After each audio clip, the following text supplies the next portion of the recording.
अस्सलाम वालेकुम, मैं हूं रेहान तारिक और आप देख रहे हैं दस्तक। खैबर पख्तूनख्वा में नए वजीर आला का इंतखाब हो चुका है, लेकिन गवर्नर केपी के फैसल करीम कुंडी के हल्फ ना लेने की वजह से सियासी महाजराई बढ़ने लगी थी और ये सियासी महाजराई कानूनी जंग में बदल गई, जिसके बाद पीटीआई ने गवर्नर केपी के हल्फ ना लेने के हवाले से पेशावर हाई कोर्ट में दरखास्त दायर की और आज chief justice Peshawar high court के फैसले ने खैबर पख्तूनख्वा में कई रोज से जारी आईनी और सियासी बेयकीनी का खात्मा कर दिया है। अदालत ने हुक्म दिया कि गवर्नर फैसल करीम कुंडी बुध की शाम 4 बजे नौ मुंतखब वज़ीर आला सुहेल आफरीदी से हल्फ लें और अगर गवर्नर किसी वजह से हल्फ ना ले सके तो उसी रोज़ स्पीकर सूबाई असम्बली हल्फ बर्दारी की कार्रवाई मुकम्मल करे। दिलचस्प बात यह है कि अदालत के फैसले के फौरी बाद chairman people's party Bilawal Bhutto Zardari ने भी फैसल करीम कुंडी की हिदायत की है कि वो अदालत के फैसले पर फौरी अमल दरामद करें और सुहेल आफरीदी से हल्फ लें। बिलावल भुट्टो इस मुतालिक क्या कह रहे थे, ज़रा सबसे पहले उसकी एक झलक आपके सामने रखता हूँ।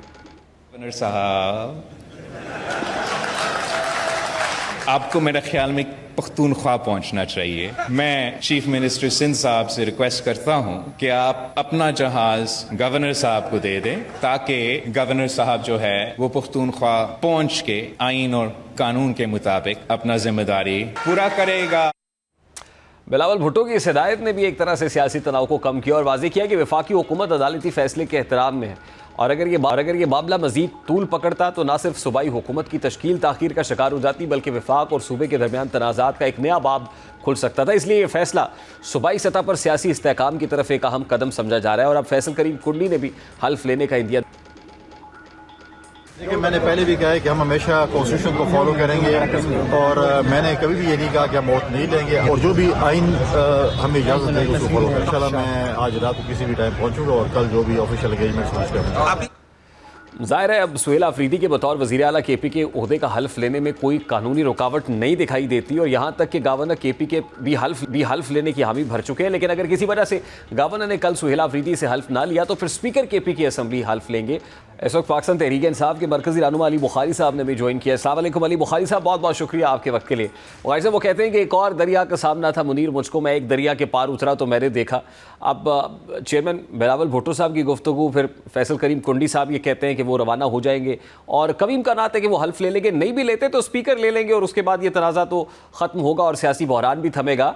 लेकिन ऑपोजिशन लीडर की एक पटिशन भी अदालत में है, मौलाना लुत्फुल्लाह की, और अगर उस पटिशन पर अमल दरामद होता है तो आपको लगता है कि क्या यह हल्फ बर्दारी रोकी जा सकती है या रंग में भंग पड़ सकता है? बहुत शुक्रिया रिहान। देखिए रिहान, ऐसे नहीं है। मैं तो डे फर्स्ट से कह रहा था as a student of law के जो गवर्नर साहब हैं वो ना सिक्योरिटी कर सकते हैं, ना वो वेरिफिकेशन कर सकते हैं, ना वो ये बता सकते हैं क्या वजह है क्या वजह नहीं है, ना पूछ सकते हैं। ये बड़ी सिंपल सी चीज है। इसके अंदर एक सीएम ने रिजाइन किया और अपनी हैंडराइटिंग से भी लिख के दे दिया और टाइप हुआ वो जो था वो लिख के उस पर भी साइन उन्होंने दिए। उसके बाद एक्नॉलेज किया, उन्होंने स्पीच की, उन्होंने अपने वीडियो बयान जारी कर दिया। इसके बाद तो कोई कसर रहती नहीं है। और मुझे खुशी होती है कि अगर बिलावल भुट्टो जरदारी साहब भी हाई कोर्ट के chief justice Peshawar high court के ऑर्डर आने से कबल अगर ये बात करते, क्योंकि वो बहुत ज्यादा दावेदार हैं, पीपल्स पार्टी जो है वो कॉन्स्टिट्यूशन को फॉलो करने की और कॉन्स्टिट्यूशन को बनाने वालों में अपना नाम करती है, तो बड़ी खुशी होती है अगर वो हो, क्योंकि इसके अलावा और ऑप्शन कोई नहीं है। आपने कानून के मुताबिक चलना है, कॉन्स्टिट्यूशन के मुताबिक चलना है। जो आर्टिकल 260 है या 160 के तहत जो आता है, सिर्फ वो आपके गवर्नर साहब सिर्फ हल्फ ले सकते हैं। स्क्रूटनी करने का, पूछने का, तलब करने का, ये तो कोई कॉन्स्टिट्यूशन में कॉन्सेप्ट ही नहीं है, कोई ऐसा आर्टिकल है ही नहीं। और दूसरी चीज इसमें ये आ जाती है बड़ी सिंपल सी कि आपके पास जब मैं क्या अपने इजलास बुला लेते हैं स्पीकर साहब, जो फॉलो करेंगे रूल आफ्टर द कॉन्स्टिट्यूशन, वो आप केपी असेंबली के रूल्स फॉलो करेंगे। और रूल्स में बड़ा सीधा लिखा हुआ है कि अगर इस तरह की कोई पोजीशन होती है और इन हाउस चेंज होती है और सीएम रिजाइन करता है तो जो स्पीकर है वो अपना इजलास तलब करेगा और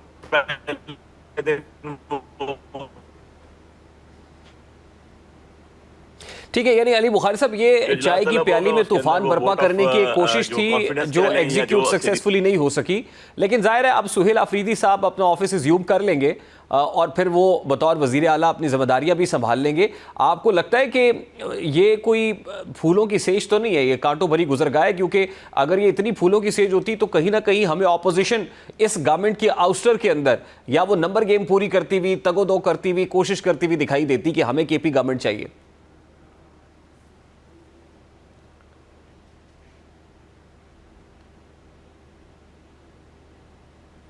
जी अली बुखारी साहब, मेरी आवाज़ पहुंच रही है आप तक? अली बुखारी साहब, मैं रिपीट कर देता हूं, शायद सिग्नल स्ट्रेंथ का इशू है। मैं ये कह रहा हूं कि जो केपी गवर्नमेंट चलाना है वो कोई इतना आसान काम नहीं है, वो बड़ा चैलेंजिंग है, बड़ा अपहिल टास्क है, पर्टिकुलरली इस वक्त में।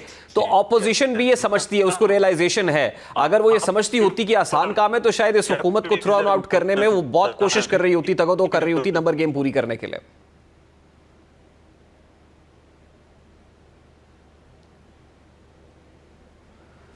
अली बुखारी साहब से दोबारा कनेक्ट करने की कोशिश करेंगे, सिग्नल स्ट्रेंथ का इशू है।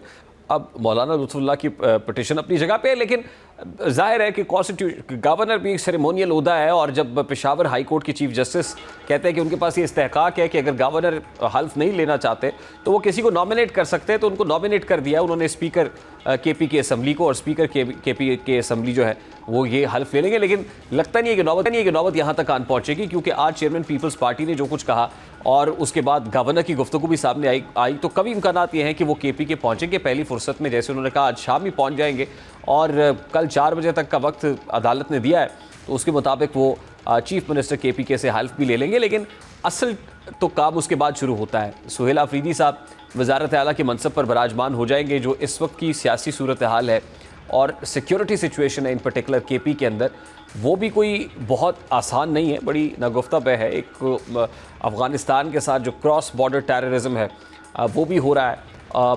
फिर अफ़गानिस्तान ने जो बॉर्डर के ऊपर इश्ताल अंगेज़ी की, उसका जवाब पाकिस्तान की तरफ से दिया गया, वो भी अपनी जगह पे है। और फिर इसके अंदर भारत भी जंप इन कर रहा है, जो प्रॉक्सी वॉर है वो भी करने की कोशिश की जा रही है। तो इस वक्त केपी बहुत ही इंपॉर्टेंट सूबा है, वफाक के लिए भी, इस्टेब्लिशमेंट के लिए भी, सिक्योरिटी इस्टेब्लिशमेंट के लिए भी।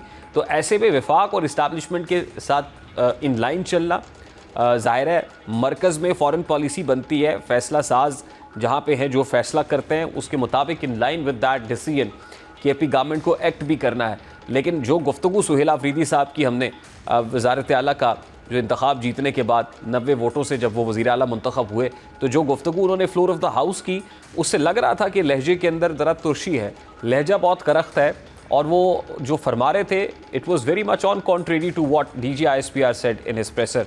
और जो इस वक्त रियासती पॉलिसी है ऑपरेशन को लेके, मिलिट्री ऑपरेशन को रेजिस्ट करने की बात वो कर रहे हैं, और लगता यही है कि उन्हें इसीलिए मैदान में उतारा गया है कि गंडापुर साहब क्योंकि वफाक और इस्टेब्लिशमेंट की पॉलिसी के मुताबिक चल रहे थे, और बानी PTI नहीं चाहते कि इस अंदाज़ में चला जाए। वो ये समझते हैं कि मज़ाहमत से रास्ता निकलेगा।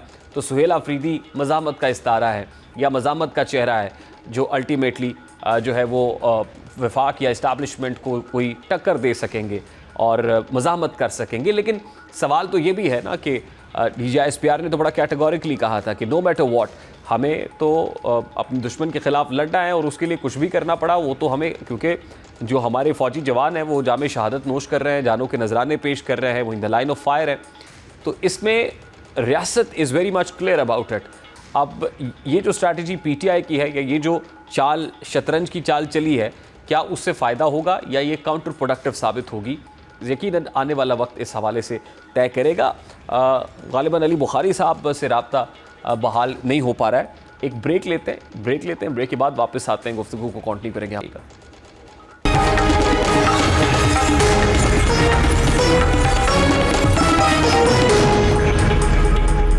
इस वक्त पाकिस्तान पीपल्स पार्टी के रहनुमा हसन मिर्ज़ा साहब ने हमें ज्वाइन किया। अस्सलाम वालेकुम हसन मिर्ज़ा साहब, बहुत बहुत शुक्रिया आपके वक्त के लिए।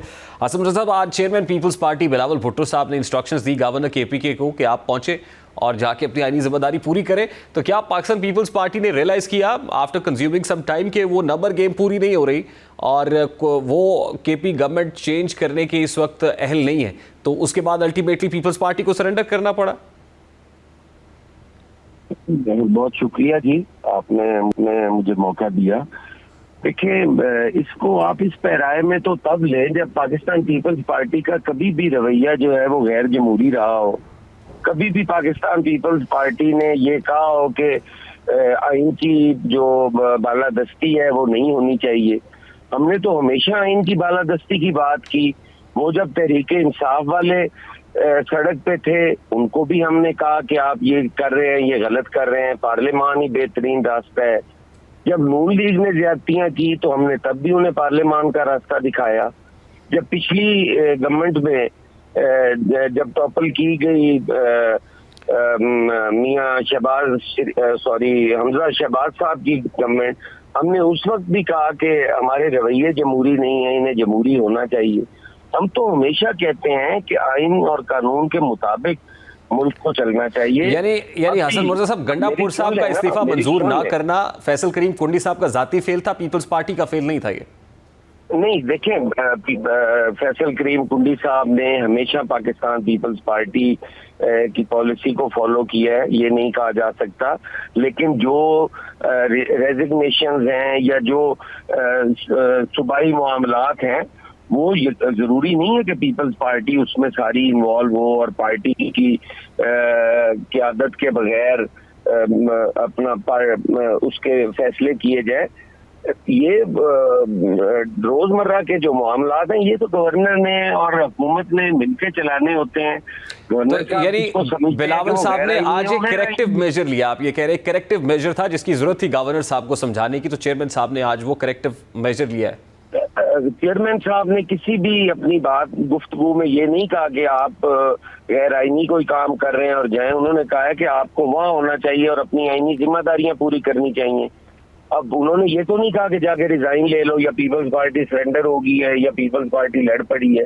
तो क्या करेंगे सर गवर्नर साहब, जाके क्या करेंगे? क्योंकि आईनी काम तो यही है, पेशावर हाई कोर्ट के चीफ जस्टिस का हुक्म है कि कल 4 बजे तक जाके हल्फ लें। तो आप गवर्नर साहब के पास क्या ऑप्शंस हैं? वो हल्फ ना लेके हुक्मदूली करेंगे अदालत की या फिर कुछ और होगा? गवर्नर साहब ने अपना जो बयान है या अपनी जो गुजारिशात हैं वो अदालत के सामने रख दी हैं। अदालत जो फैसला करेगी, गवर्नर पाबंद है उस पे अमल दरामद करने के। यानी फाइनली तस्लीम किए हैं जी हमने, तो वहां से वो फैसले भी जो हमारी जिंदगियों के खिलाफ थे, हमने उनका भी एहतराम किया है, तहफ़्फ़ुज़ात के साथ हमने तस्लीम भी किए हैं। हमने तो कोई नहीं अदालत में पत्थर फेंका जी। यानी हसन मुर्जा साहब, कल गवर्नर साहब हल्फ ले लेंगे, आप ये कह रहे हैं? ये जरूरी नहीं है। अगर आइन ने उन्हें कहा तो वो जरूर लेंगे, अगर आइन उन्हें इजाजत नहीं देता तो नहीं लेंगे। गवर्नर आइन के मावरा आइन कुछ भी नहीं करेंगे। सर, कॉन्स्टिट्यूशन ज़ाहिर इंटरप्रिटेशन अदालतों ने करनी है। अदालत ने तो एक फैसला दे दिया आज, उसके बाद भी कोई अभाम है? उन्होंने अपना जवाब दिया है ना अदालत को, अब उस पर अदालत जो फैसला करेगी हम वो तस्लीम करेंगे। और अगर पहला फैसला ही वो गवर्नर साहब जाएंगे, वो देखेंगे, अगर वो काबिल अमल हुआ तो यकीनन उस पर अमल भी होगा। अगर ना अदालत से रजू करेंगे कि इसमें ये अभाम है, उसको भी क्लियर कर दें। ठीक। लास्टली हसन मुर्जा साहब, ये जो concerns in particular people's party के पंजाब में अपने इत्तेहादियों से थे, ज़ाहिर मरकज़ में इत्तेहादिये, पंजाब में पाकिस्तान ज़ाहिर एलाइज तो हैं, तो वो कंसर्न्स दूर हो गए? नहीं, वो दूर होने वाले ही नहीं है जी। वो तो मैं नहीं समझता, हमारी क़यादत है, वो बेहतर जानती है और आखिरी फैसला भी उन्हीं का होता है। जो उनका हुक्म हो वो हम सारे मानने को तैयार हैं। वो किसी सूरत भी, किसी हवाले से भी उनके रवैये जमहूरी नहीं है। वो मुसीबत में हो तो पाँव पड़ते हैं, जब निकल जाएं वो गिरेबान पकड़ते हैं। ये उनका डे फर्स्ट से यही रवैया है और वतीरा है और उसी पे वो चल रहे हैं। ठीक। 18 अक्टूबर को गालिबन सीईसी इजलास है पाकिस्तान पीपल्स पार्टी का, तो सीईसी इजलास के अंदर हतमी फैसला होगा और उसी में ये इसके बाद फैसला किया जाएगा कि क्या करना है? यकीनन सीईसी के फैसलों के हम पाबंद हैं और सीईसी में हम अपनी गुजारिशात रखेंगे, तो उसमें जो सीईसी ने फैसला किया उस पर अमल दरामद भी करेंगे। ठीक। हसन मुर्जा साहब, बहुत बहुत शुक्रिया आपके वक्त के लिए। पाकिस्तान पीपल्स रहनुमा हसन मुर्जा साहब हमारे साथ मौजूद थे। दूसरी तरफ वक्त ने एक बार फिर ये साबित किया है कि भारत अपने मफादात के लिए किसी हद तक भी जा सकता है। यही वजह है कि अब मोदी सरकार अपने मफादात के तहफ़्फ़ुज़ के लिए अफ़गान तालिबान के साथ रवाबित बढ़ा रही है। अफ़गान वज़ीर ख़ारजा का हालिया दौरा भारत और इस दौरान पाक अफ़गान बॉर्डर पर अफ़गान तालिबान और फितनतुल ख़ारिज का हमला एक ऐसे सियासी और सफारती गठजोड़ की निशानदेही करता है जो ख़ित्ते में अमन व इस्तेहकाम को सबूताज़ कर सकता है।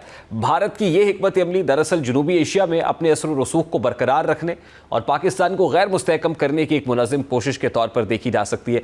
भारत की जानिब से अफ़गान तालिबान के साथ ताल्लुकात बढ़ाना भारत के इस दरीना बयानिए को झुटला देता है जिसमें वो खुद को दहशतगर्दी के खिलाफ सफ़े अव्वल का मुल्क जाहिर करता है। हकीकत यह है कि भारत की ये पॉलिसी पाकिस्तान के खिलाफ प्रॉक्सी वॉर को फ़रोग़ देने की एक नई कोशिश है और इसी बात के इम्कानात तो अपनी जगह मौजूद है कि भारत फिर से अफगानिस्तान को आलाकार बनाकर कोई नया एडवेंचर कर सकता है। और यही वजह है कि वज़ीर दिफा ख्वाजा आसिफ कह रहे हैं कि पाक अफगान सरहद पर सूरत हाल अब भी कशीदा है और झड़पें किसी भी वक्त दोबारा शुरू हो सकती। प्राइम मिनिस्टर साहब इस फोरम पे ज़रूर मौजूद थे, लेकिन field marshal general Asim Munir की एब्सेंस में प्रेसिडेंट ट्रंप उनकी तारीफ़ कर रहे हैं और फिर प्राइम मिनिस्टर साहब को मुखातिब करके कहते हैं कि उनकी एब्सेंस में जो है ये अप्रिसिएशन उन तक पहुंचा दीजिएगा। तो डॉक्टर शाजिया चीमा साहब हमारे साथ है। डॉक्टर साहब अस्सलाम वालेकुम, बहुत बहुत शुक्रिया आपके वक्त के लिए। यकीनन ये जो भी हमने साउंड प्ले किया है प्रेसिडेंट ट्रंप का, उसमें जो फील्ड मार्शल साहब की तारीफ़ हो रही है, ये भी तो भारत को खटक रही होगी। खटक रही होगी, लेकिन इसमें भारत देखिए एक आउटलायर है, अभी ऑड वन आउट एक कोने में पड़ा हुआ है, जैसे हमारे दूसरी तरफ अफगानिस्तान है। तो ये ऑड वन आउट जो है आपस में इन्होंने दोस्ती के बारे में सोचा है, तो 4 दिन ये भी करके देख लें तो इसमें भारत कहीं करीब भी नहीं है जिस फेयर पे हम ऑपरेट कर, जिस तरीके से हम ऑपरेट कर। ट्रंप जैसे इंसान से पब्लिकली ये कहलवाना, क्योंकि उनकी तबीयत ऐसी है, इसी एड्रेस में उन्होंने ये भी कहा कि कुछ लोग ऐसे हैं मुझे पसंद नहीं है। फिर उन्होंने ये भी कहा कि मैं जिसके बारे में जो कहता हूँ वो मैटर बहुत करता है। फिर उन्होंने कहा कि आज जो मेरे साथ तस्वीर बना रहा है वो मशहूर बहुत हो जाएगा। तो आपको उनकी पर्सनैलिटी का एनालिसिस इससे हो जाता है कि वो किस किस्म की शख्सियत है, और उनसे तारीफ करवाना या कहलवाना इतना आसान नहीं है। वो अपनी तारीफ को भी समझते हैं कि उसको वो एक बहुत बड़ी कमोडिटी है और उसको कमोडिफाई होना चाहिए। तो जहां तक इस तारीफ का ताल्लुक है, ट्रंप बहुत ज्यादा स्टक हैं और ये हम सबको पता है कि वो इसराइल को कुछ कह भी नहीं सकते और उसको खुली छूट भी नहीं दे सकते, और वो इस वक्त अपनी बका की जंग लड़े। लेकिन डॉक्टर साहब मेरा बड़ा सादा सा सवाल है, इस वक्त प्रेसिडेंट ट्रंप के साथ या ये कहें कि यूएस के साथ जो हम बाहम शीरो शकर हो रहे हैं, is never a free lunch. ये जो रवाबित इतने ज़्यादा बढ़ रहे हैं और पब्लिकली हमें दिखाई भी दे रहा है, मीडिया के ऊपर बड़ी स्पॉटलाइट में है, तो ये भी तो अक़वाम आलम देख रही होगी। इन पर्टिकुलर चाइना भी इसको ऑब्जर्व कर रहा होगा। और फिर अभी रिसेंटली जो अफ़गानिस्तान पे स्ट्राइक्स हुई हैं, तो पाकिस्तान की हम हमेशा अलाइनमेंट की बात करते हैं कि अब क्या होगी, तो ये अब काफ़ी अलाइंड नहीं लग रहा है यूएस के साथ हम। देखिए, आपकी बात बिल्कुल ठीक है कि वेस्ट के साथ हमारे रिलेशन हमेशा से रहे हैं और हमेशा से ट्रांजैक्शनल रिलेशन रहे, गिव एंड टेक पे रहे।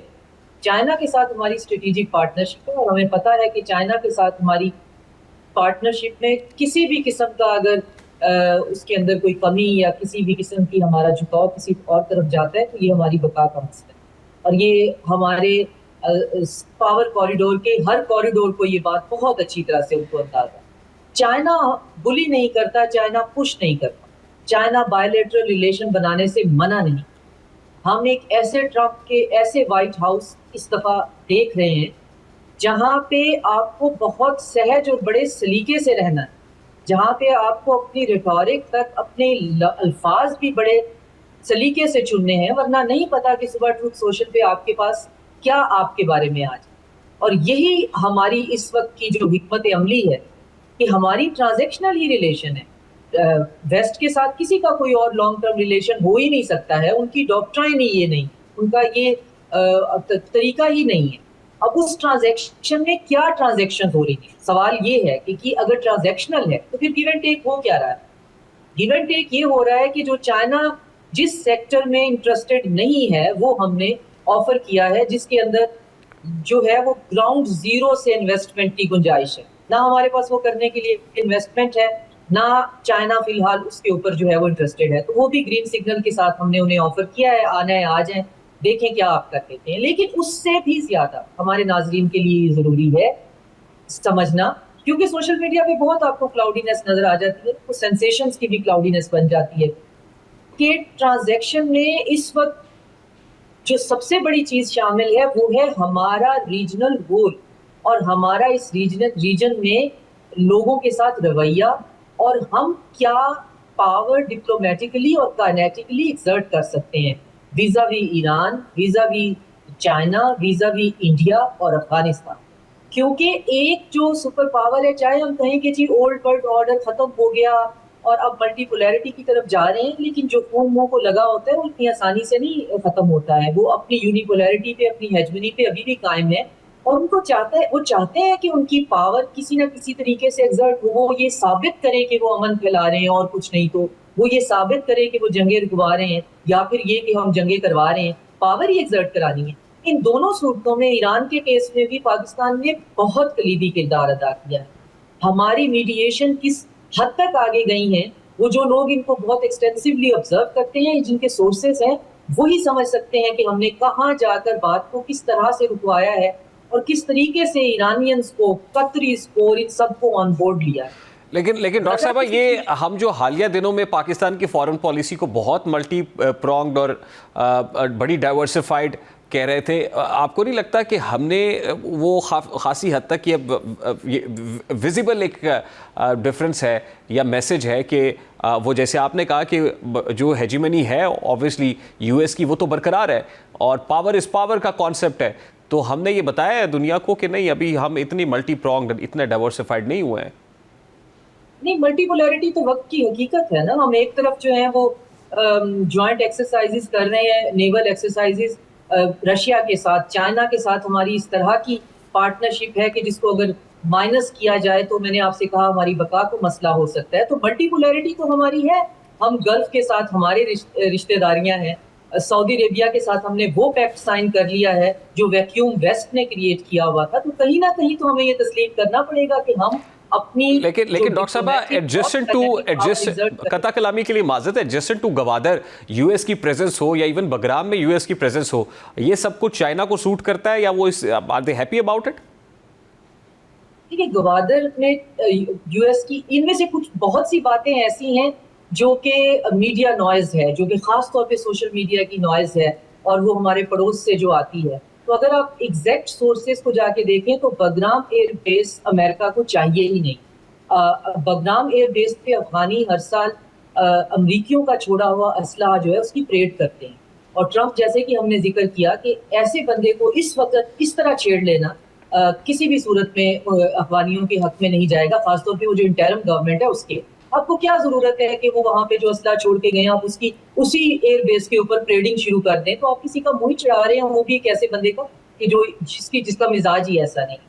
तो उसमें बगराम तो उसको नहीं चाहिए। उसमें होना सिर्फ ये है कि वो जो हम तरले मिलते करके अफगानियों के फ्रोजन एसेट्स हर 6 महीने के बाद उनको दिलवाते थे, क्योंकि ट्रंप बहुत ट्रांजैक्शनल है तो उन्होंने वो बंद कर लेने। पैसा किसी को नहीं चुकता। और ये मैं आज आपको कह रही हूँ कि वो जो इनके जितने बिलियन डॉलर जो हैं वो फ्रोजन हैं, वो अमेरिका ने इनको नहीं देने हैं और बगराम जो है उसको उसका बेस बना लेना। लेकिन जहां तक हमारी ऑप्टिक्स का है कि हम अमेरिका के तरफ बहुत झुक रहे हैं, तो ये आपको पता है, ये सर्कस तो आपको पूरा वेस्ट करता हुआ नजर आ रहा है। आपने वो देखा कि जिस तरह सबके सब खड़े हुए हैं और एक मॉनिटर जो है वो बता रहे हैं कि भाई तुम कहाँ हो, बच्चे तुम किधर हो, तुम निकल आओ लाइन से, अच्छा तुम किधर हो, तुम बहुत अच्छे हो, तुम बड़े प्यारे हो, तुम बड़े लाइक हो। तो आपने देखा कि और वहां पे सिर्फ पाकिस्तान जो है वो गो विद द फ्लो नहीं है। हम तो एक तरक्की पजीर मुल्क है जो सर्वाइवल की जंग लड़ रहे हैं, और देखिए कितने सलीके से लड़ रहे हैं। वहां पे आपको वहीं पे कियर स्टारमर नजर आ जाता है, बिल्कुल पीछे आपको मेलोनी नजर आ जाती है। तो वो अगर एक मास्टर के पीछे खड़े हुए हैं कि हमने ये टेन्योर इज्जत आबरू से, जिसे पंजाबी में कहते हैं, अपना सर बचा के निकलना है इसमें से। अब देखते हैं, कुर्सियों पे फिक्स होके कोई नहीं बैठता, तो आगे आपने देखा इंडिया ने क्या किया। यही कहा ना कि जी हम जो हैं, तो उनकी हम क्या है, 100% टैरिफ लगवा के बैठ गए, हम भी कर लेते हैं। मतलब माचो जेस्चर देना तो कोई बड़ी बात नहीं। और हम खासतौर पे पाकिस्तानियों को, और बहसियत मैं अगर देखूं तो पंजाबियों का तो ये फेवरेट मशगला है कि सींग फंसा लेना, तो उसका फायदा कोई नहीं हो। वहां पे आपसे बड़े बड़े दिग्गज जो है ना, वहां पे मॉनिटर के सामने खड़े हुए, और हम तो बहुत एक्टिवली और बड़े सलीके के साथ प्ले कर रहे हैं कि जहां पे ये भी समझा जा रहा है कि ये सिर्फ वहां पे खड़े हुए नहीं है, इनसे काम भी है हमें। और काम क्या है? रीजन की हमें सिक्योरिटी को स्टेबलाइज करना है। रीजन के अंदर अब अगर देखें, अगर इंडोनेशिया और पाकिस्तान हामी ना भरें कि वहां पे ग्राउंड फोर्सेस गजा में कहाँ पे आएंगी और किस तरह से होंगी, और गल्फ कंट्रीज को मनवाए ना। ट्रंप ने तो कह दिया कि मैं 1 रुपया नहीं दूंगा गजा की रिकंस्ट्रक्शन के लिए, तो अब आप वहां से उनको इंटरनेशनल रूल्स का भाषण देंगे, उस बंदे को समझाने की कोशिश करेंगे कि तुमने तबाही करवाई है और तुम ही तबाही को अब इसको संवारोगे नहीं। डॉक्टर साहब, you have beautifully summed it up. I'll have to wind it up here. बहुत बहुत शुक्रिया डॉक्टर शाजिया चीमा साहबा हमारे साथ थी, और जो गुफ्तगू वो कह रही हैं, और ज़ाहिर है जो कंटेम्प्रेरी जो तस्वीरें हैं बोलती हैं, विजुअल्स से बहुत सारी चीज़ें पता चल जाती हैं, बॉडी लैंग्वेज बता देती है कि क्या हो रहा है और क्या वक्त की हकीकत है। वेरी क्विक शॉर्ट ब्रेक, और ब्रेक के बाद वापस आता है।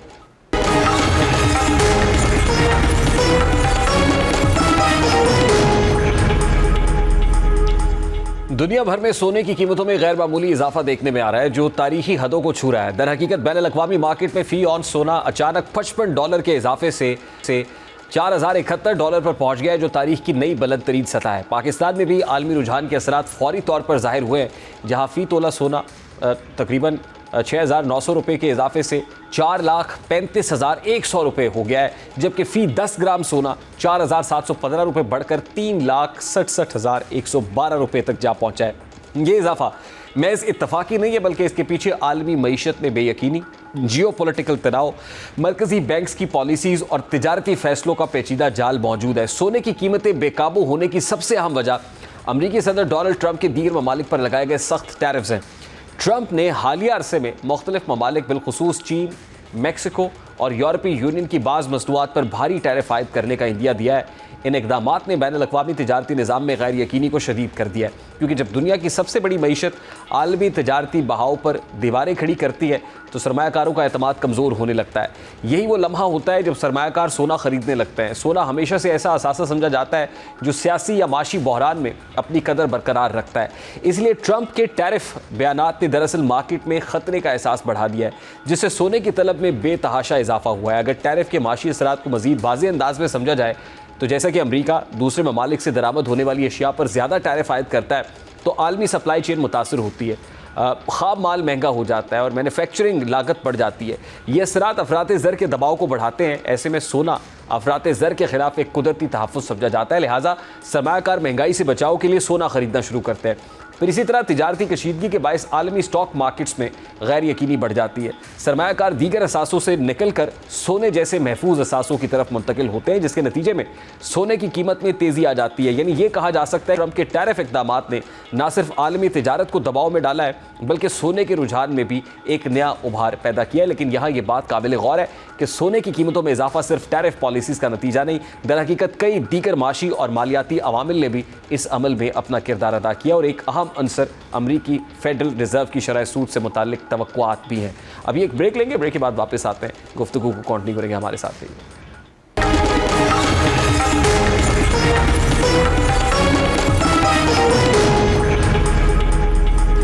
ज़ेरे समंदर केबल की मरम्मत के बायस इंटरनेट की सर्विस में मुतवक्के सुस्त रवि पाकिस्तान के डिजिटल निज़ाम, माशी सरगर्मियों और रोज़मर्रा ज़िंदगी पर नुमाया असर डाल सकती है। एक ऐसे वक्त में जब इंटरनेट ना सिर्फ तफरीह या राब्ते का ज़रिया है, बल्कि कारोबार, तालीम, हुकूमती निज़ाम और मालियाती लेन देन का बुनियादी सतून बन चुका है। ऐसे में 18 घंटे की मुमकिन सर्विस में सुस्त रवि पूरे डिजिटल इकोसिस्टम को मुतासर कर सकती है। बिलखुसूस वो कारोबार जो ऑनलाइन प्लेटफॉर्म्स, ई कॉमर्स या क्लाउड बेस्ड सिस्टम्स पर इन्हिसार करते हैं, उन्हें माली नुकसानात का सामना हो सकता है। तालीमी इदारे जो ऑनलाइन लेक्चर या डिजिटल इम्तहानात के जरिए तदरीसी अमल चला रहे हैं, उनके निज़ाम में भी खलल पैदा होने का खदशा है। मजीद ये कि सोशल मीडिया और डिजिटल कम्युनिकेशन के जरिए मालूमात की तरसील में रुकावट से न सिर्फ आम सारिफीन मुतासर होंगे, बल्कि मीडिया हाउसेस, डिजिटल मार्केटिंग और IT सर्विसेज के शोबों में दबाव बढ़ेगा। ये सूरत हाल जाहिर करती है कि मुल्क का इन्हिसार बैनुल-अक़वामी ज़ेरे समंदर केबल नेटवर्क्स पर किस कदर गहरा है और इन नेटवर्क्स में मामूली तकनीकी मसला भी कौमी सतह पर काबिल ज़िक्र असरात मुरतब कर सकता है। दूसरी जानिब इंटरनेट पर यह तातुल पाकिस्तान में इंटरनेट की बुनियादी ढांचे में मजीद सरमायाकारी की ज़रूरत को भी उजागर करता है। गो के PTCL और दीगर इदारे 6 ज़ेरे समंदर केबल सिस्टम्स के जरिए बैनुल-अक़वामी कनेक्टिविटी फराहम कर रहे हैं, ताहम मौजूदा जो 13 टेराबाइट्स फ़ी सेकंड की गुंजाइश बढ़ती हुई डिजिटल तलब के मुकाबले में महदूद महसूस होने लगी है। मुस्तकबिल में 5G सर्विसेज के आगाज़, क्लाउड कंप्यूटिंग के फ़रोग़ और ई गवर्नेंस सिस्टम्स के फैलाव के बायस इंटरनेट ट्रैफिक में मज़ीद इजाफा होगा, जिसके लिए महज मौजूदा निज़ाम पर इन्हिसार करना ख़तरनाक साबित हो सकता है। गो के AAE 2 जो ज़ेरे समंदर केबल सिस्टम्स हैं, उनमें पाकिस्तान की शमूलियत खुशाइद कदम है, ताहम ये मनसूबा इसके आखिर तक फ़ाल होगा। इसलिए मौजूदा दौर में नेटवर्क और मकामी डेटा सेंटर्स की मजबूती और हंगामी मतबादिल ज़रियों की फराहमी नागुज़ीर हो चुकी है। प्रोग्राम का वक्त अपने इख्तिताम को पहुँचा है। आपसे मुलाकात होगी इंशाअल्लाह कल। अपना रखिए ख्याल। अल्लाह हाफ़िज़।